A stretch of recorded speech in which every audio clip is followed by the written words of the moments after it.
What's up, party people? My name is Toby and this is Broken Spokes, where I'm taking you along for the ride. Today we're going to be working on a DVO Topaz. I just did a rebuild on this and it is fresh, it's ready to go, and I cannot wait to ride it. I filmed a whole bunch of different bits and pieces that I learned as I went through it. I'm hoping to share that with you guys so that you have the confidence to do this yourself. I love riding DVO because you can rebuild it all yourself. And to me, that's half the fun. So stick around for a little bit longer. I'm going to be showing you the bits and pieces that I found that need a little bit more explaining than the tech document. And I'll get you guys set up, rocking and rolling so that you can get some fresh, squishy bits. Stick around for more. And don't forget to hit that like and subscribe button. We got Hazel in the house. We recommend that you have your DVO suspension serviced by a qualified bicycle mechanic. I am 110% not a qualified bicycle mechanic. Let's get after it. Rock on. Alright, so we got it pulled off. Some things that I've picked up along the way. Get yourself a little tackle box kind of like this. You can put all your parts in there. And then I'm a huge fan of printing off the instructions. This makes it way easier. One of the great things about these manuals is they have all of the parts and the tools that you'll need. So just double check that you've got everything you need with regards to fluids, cleaner, that sort of thing, and then all of the tools. The one tool I will note is the valve puller. Instead of actually getting one, I use my floor pump and I actually just take the end off like that. I put it on and then use pliers to pull it back off. So if you have access to something like this, this is a good way to get around a specialty tool. You also want some lint-free towels. I use way more paper towels than I ever thought would be possible, so get yourself a whole roll of those. Some nitrile gloves, keeps your hands clean if you gotta go in and out of the house quite a bit. These, I think these save your bacon quite a bit. Now the last thing I'll mention before really getting started is give the guys at DVO a call. They're gonna really be able to help you out, making sure that you have all the right parts and pieces for your rebuild and get you set up with the right oil. Can't recommend calling them and talking to them enough. They're really easy to talk to and really help get you straightened out. Air can's already done, cleaned up, kept the bands where I had them, but I'll be then popping open my new seal kit that I got and putting the seals on. So far, everything's pretty quick and easy. Alright, first thing to notice is with this air can, using a lot of slick honey grease on this thing, but these seals right in here, you have a lot of opportunity to really F those up. Make sure you're just paying really good attention to them, making sure they're sitting in there good and that they're not overlapping. There's actually a picture in the assembly as to what they shouldn't look like. But yeah, essentially once they pop into place, nice smooth seal all the way around. Everything looks very uniform. So just watch out for that, because that's one of those things that if it's not lined up and you go to put your shock body back on it, it's gonna probably pinch something and not be good. Check that out, pay special attention there. Alright, I gotta take you a little behind the scenes. I gotta show you a little pro tip thing that I picked up. These right here are soft jaws. They come off your vise like that. These are like $9 at Harbor Freight. 100% worth it. So now I'm pretty well apart. Now this is gonna be pretty painful. I've had to do this once before. See how that nut came off? So normally this nut's supposed to have Loctite on it. It keeps it there so that when you back the nut off of this whole shaft comes with it. That's not the case for me today, so I've got to figure out how to get this broken loose, but I think we can do it. Okay, I just got this thing broken off, so I can show you here really quick. What I did is I took just a touch of Gorilla Tape, just enough to get just a little over a full wrap around that shaft. I then took about a foot of paracord and I tied a figure 8 knot. Oh yeah? Took paracord and I tied a figure 8 knot in one end of it. I then started it here. It goes down the length of the through shaft, and then I wrap it counterclockwise all the way up until I ran out of room. And then make sure your figure 8 is big enough for something soft like this. I then just took it and just kept working it around, and what this does is this all acts like a slip knot, and it just gets tighter and tighter and tighter. And anyway, it was able to squeeze onto that tape. I tried this without the tape, it didn't work so well. It squeezes onto that tape and then it just opens it up. Anyway, I was able to get a good bite on that super slick surface with no problem. And now I've got those parts off. Look at that. Yeah, little paracord and little tape, and I got it off that shaft. So now I'm going to take the tape off, clean that up, make sure all that residue is off before reassembling it. All right, had to take a little break.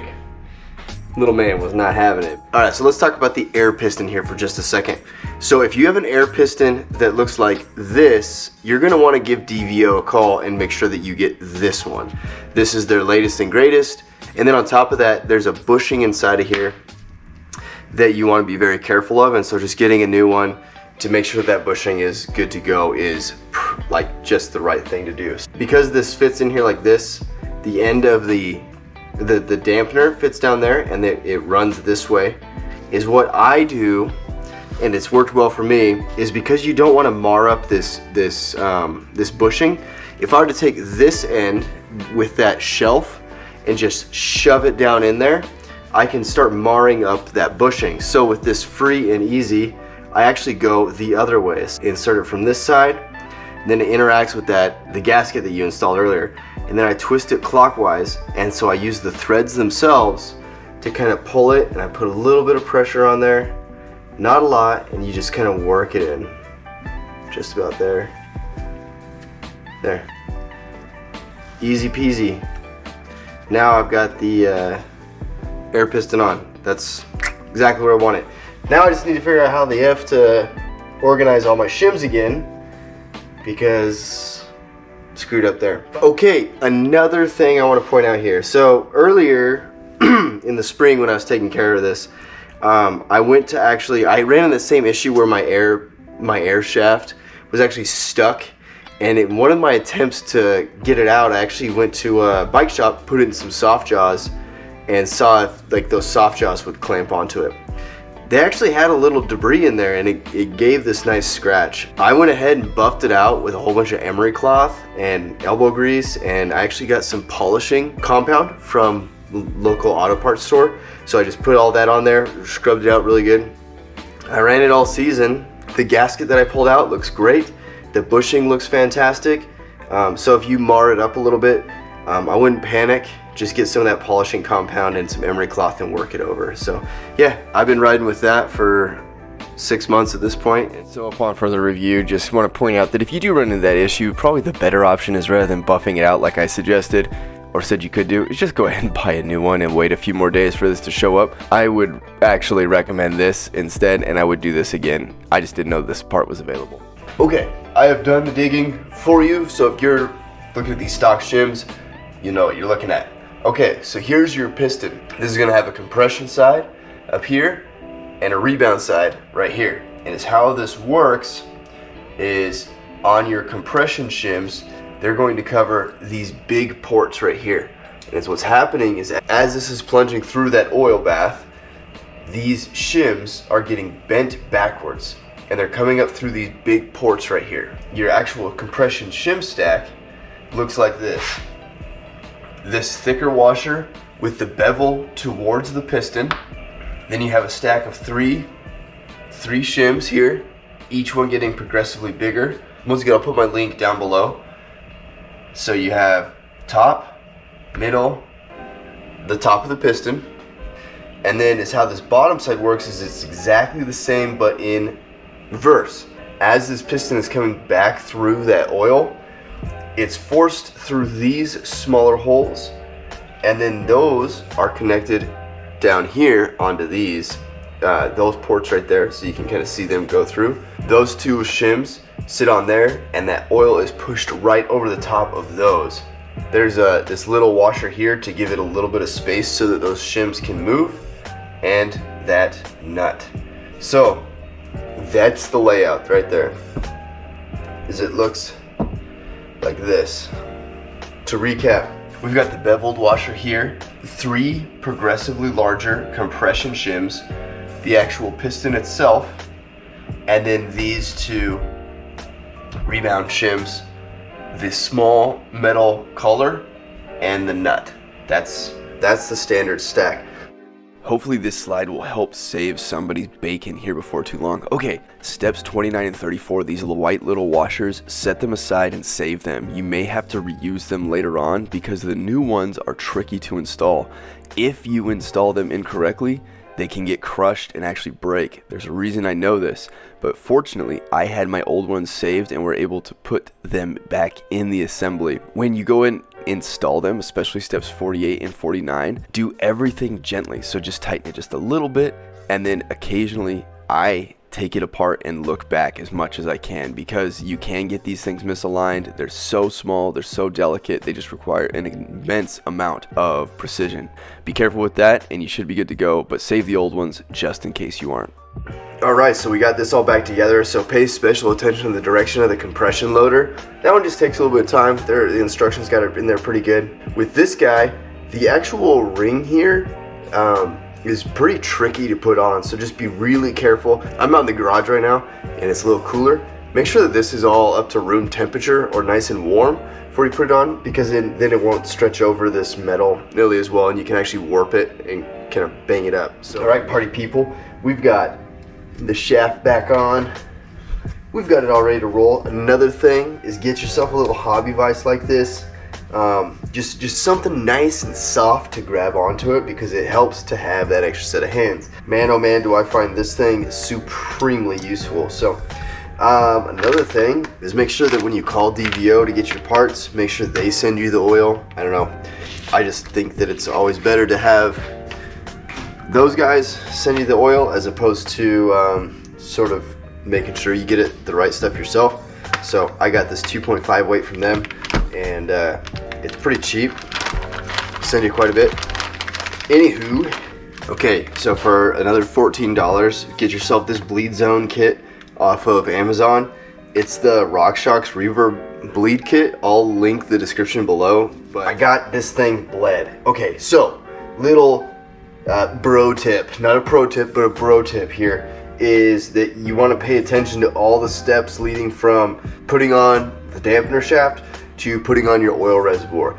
The reason being is that I seem to have gotten some air somewhere in this system that just required me to bleed it at the top, seal it, open this back up, bleed it from this side, right? So I put some oil in here and I cycled this a few times, locked it up, pushed that pin down, put my bladder back in, and then so I had to do it all. Now I've got a beautifully sounding, zero friction, zero noise bleed, and it is crisp and perfect.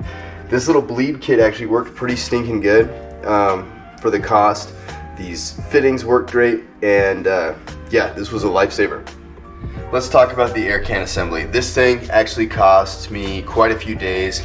I did not quite get it right the first time, so let's talk about it. I had these gaskets not in the right order. Thickest one goes inside this ring here. The thinnest ones go 1, 2, 3, separating the positive chamber from the negative chamber. The medium one actually fits on this end groove here, locking the air can on top of the air can body. I'm making all these terms up as I go. I don't remember the exact terms. Once I install this on here, leave the air can off to slide this on there. If you keep the air can on with the gaskets, the negative chamber will actually build up a suction or a vacuum and actually prevent you from putting these threads on there. It'll just fight you the whole time, so leave that off. Only do this hand tight, so just get a good grip on it. These nitrile gloves help a lot. Get on there, get a good grip. Make sure that this shoulder here is flush with the body of the shock up here. So you want to make sure that all of this seal right here comes into contact. Don't be too hasty when you put your air can back on, because you'll slice your thin O-ring if it gets out of the groove. Another reason why I suggest pulling all of your parts off and saving them, because I had an extra one. Let's get this thing back together. We'll dunk it in a bowl of water just to make sure there's no leaking going on. And once I confirm that, we're sticking it on the bike and getting it set up for my weight. So, let's do it. All put back together. Another little thing that I found really helps is once you put this ring on, just take your fingers and work it around. They claim that you can do this on the bike, and I have done it on the bike, which is pull this gasket off, put, you know, positive or negative tokens in there, and then put it back on. But man, it's so much easier if it's out. Made sure that the air can body is flush with the housing. Made sure that the air can itself is flush with the air can body. So there's 3 layers right here. All of them are just perfectly in line with another. I've tightened it as best I can with my hands, slid the air can body on carefully, and then put this retaining O-ring in there. We're gonna do this live. Everything's assembled. We're gonna see if we have a leak.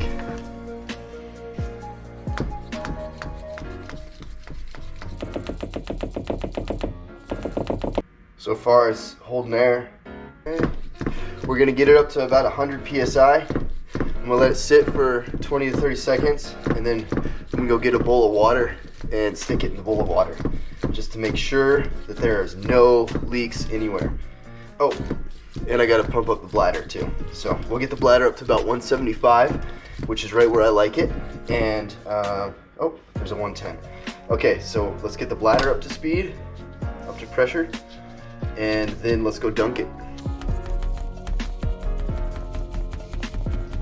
When I go to dunk this, is what I want to do is I want to make sure this cap's off. I'm going to make sure this cap's off. I want to make sure there's no ability for this cap to stop an air leak, or this cap to stop an air leak. Basically, I want this shock to be in its most vulnerable position in the water to make dang sure that I've got it all sealed up. Alrighty, I'll be back. Let's make a bet. I think it's holding there. Check that out. There's no air leaks that are coming out of the assembly in any major way. Sweet. Hopefully that's a little bit of a tip to give you guys. It took me forever to figure this part out, but yeah, using a little bit of water, double check that you're not leaking. I'm ready to put this thing back on the bike, and let's get it all set up for my weight. Super excited. We're ready to take it off the stand. Let's check this out. Thing is soft. Nice. Yeah, this thing's been holding air. I got it set up for my weight. It's incredible how good fresh suspension feels. Had I not been interrupted with life, this thing probably would have taken me a little over 2 hours, maybe 3 hours. When I ran into the issue with the air can, gave DVO a call. They got me straightened out right away. I mean, like within the hour. They told me exactly what picture to send them. I did, and they said, oh, you've got these swapped them out. It's been holding, it's good to go. If I can do this, you can too. And if there's anything that I missed, let me know below. If you have any questions or concerns, give DVO a call. I'm not affiliated with them. I'm not a rider for them. I just enjoy their stuff, and it's been good to me so far. If you enjoyed this, do the like and subscribe thing. I'm trying to do my best to bring you guys content I would like to watch. And if not, just check in once in a while. I'm putting out a lot of stuff that I think is cool, and I enjoy having you here. Keep that rubber side down.